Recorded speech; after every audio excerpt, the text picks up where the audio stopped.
12th September 2020.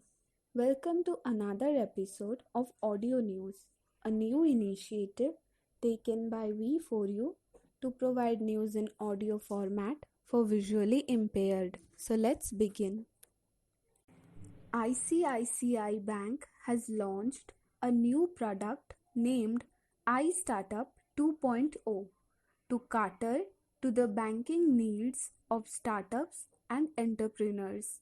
The program for startups that takes care of their banking as well as beyond banking needs such as regulatory assistance, analytics, staffing, accounting, customer acquisition, and digital outreach to customers, among others.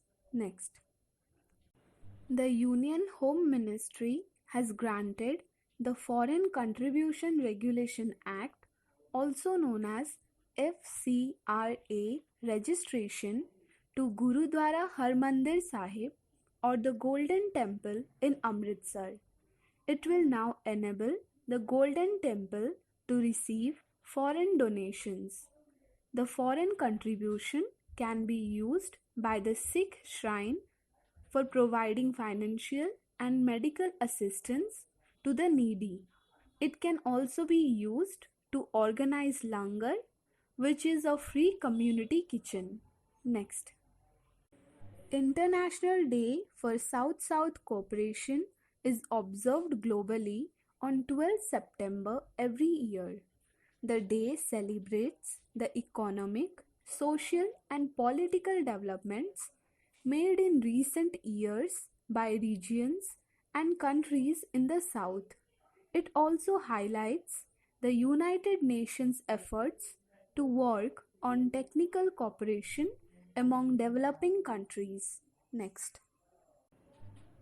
The state government of Meghalaya has launched India's biggest piggery mission with an outlay of 209 crore rupees.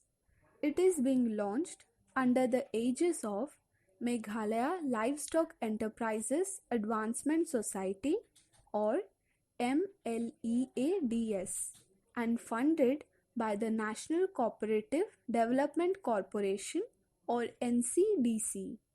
The main objective of the piggery mission is to reduce the annual import of pork worth 150 crore rupees and make Meghalaya self-sufficient or Atmanirbhar in pork production over the next 3 years. Next.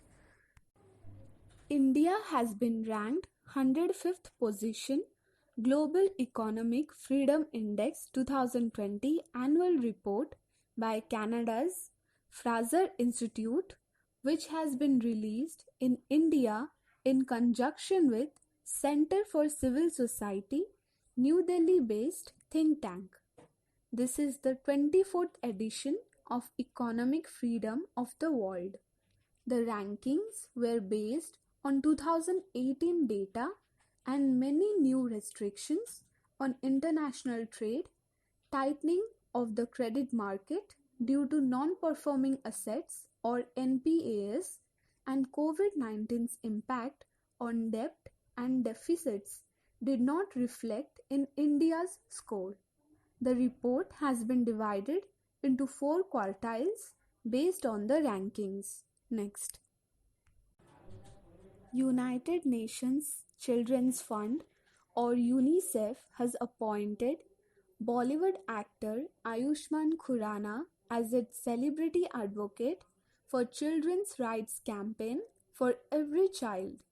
He will work towards this initiative in India. He will support UNICEF to end violence against children, especially in the present situation of COVID-19. The risk of violence and abuse against children is increasing due to the extended lockdown and the socio-economic impacts of the pandemic. Next.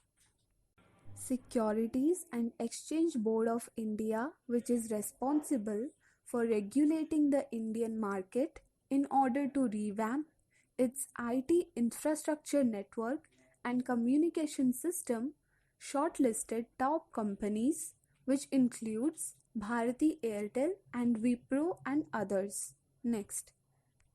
Recently, in a major announcement, the Jammu and Kashmir government announced the health scheme in which the government will provide universal health insurance. Next.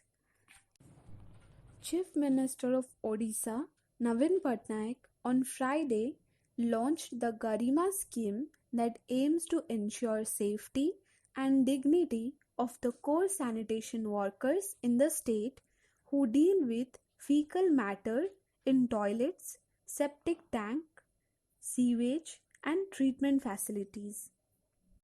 So, with this, we will conclude our episode for today. Thank you all.